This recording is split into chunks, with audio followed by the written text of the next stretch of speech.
আসসালামু আলাইকুম। শুরু করছি কৃষি সংবাদ। সংবাদ কক্ষে আছি আমি মৃত্তিকা মোস্তফা। আর এখনকার এই সংবাদ আয়োজন একই সঙ্গে চ্যানেলের ইউটিউব চ্যানেল এবং চ্যানেলের ওটিটি প্ল্যাটফর্ম আইস্ক্রিনে লাইভ স্ট্রিম হচ্ছে। যাচ্ছি বিস্তারিত প্রসঙ্গে। শাকসবজির পাশাপাশি নানা রকম ফলের চাষ হচ্ছে ছাদ কৃষিতে। সাম্প্রতিক বছরগুলোতে উচ্চ মূল্যের ফল উৎপাদন শুরু করেছেন নগর কৃষকরা। এতে বৈচিত্র্যপূর্ণ হচ্ছে ছাদ কৃষি আয়োজন। বিস্তারিত জানাচ্ছেন শাইখ সিরাজ। ঢাকার ধানমন্ডির নুরুজ্জামান মুন্নার এই ছাদ কৃষির মূল আকর্ষণ হচ্ছে আপেল।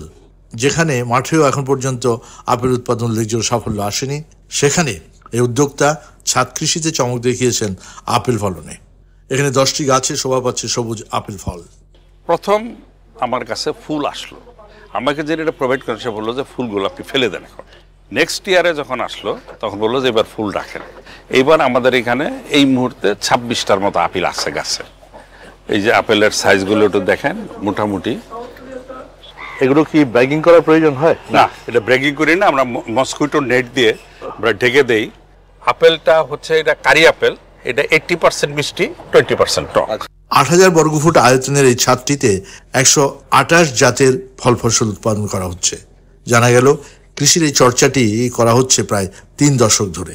1996 সাল থেকে আমরা যখন প্রথম এখানে আসি তখন থেকেই আমরা ছাদ কৃষিটা শুরু করি।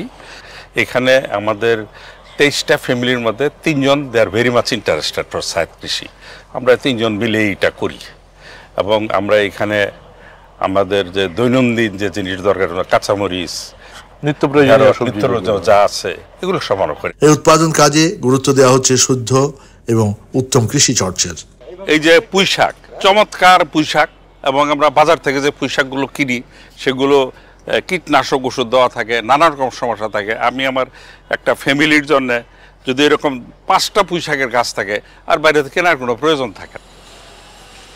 গাছগাছালির প্রতি প্রেম আর ভালোবাসা থাকলে যে কোনো জায়গা থেকে এই কৃষির চর্চা করা যায়। যেমন একটি নজির সৃষ্টি করেছেন জনাব নুরুজ্জামান। তার এই বিশাল ছাদের উপরে তিনি নানান ধরনের গাছগাছালি দিয়ে পড়েছেন। অতি সম্প্রতি বাংলাদেশে আপেল হতে পারে সেটারই একটা ট্রায়াল চলছে এখানে, যেটি এর পরবর্তীতে হয়তো তার মাঠ পর্যায়ে কৃষিতেই যাবে। এটি অনেকের জন্যই হতে পারে হয়তোবা অনুকরণীয়। ঢাকার ধানমন্ডির নুরুজ্জামান মুন্নার ছাদ কৃষি থেকে শাইখ সিরাজ, চ্যানেল। এ নিয়ে বিস্তারিত প্রতিবেদন দেখবেন বৃহস্পতিবার বেলা 3:05 হৃদয়ে মাটি ও মানুষের ডাক অনুষ্ঠানে। সিরাজগঞ্জে বন্যায় তলিয়ে গেছে বিস্তীর্ণ ফসলি জমি, মাঠের ঘাস।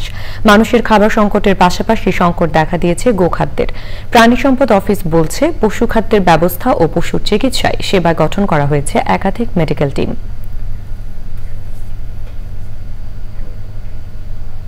দর্শক, এই ছিল কৃষি সংবাদ। সবাইকে সাথে থাকার জন্য ধন্যবাদ।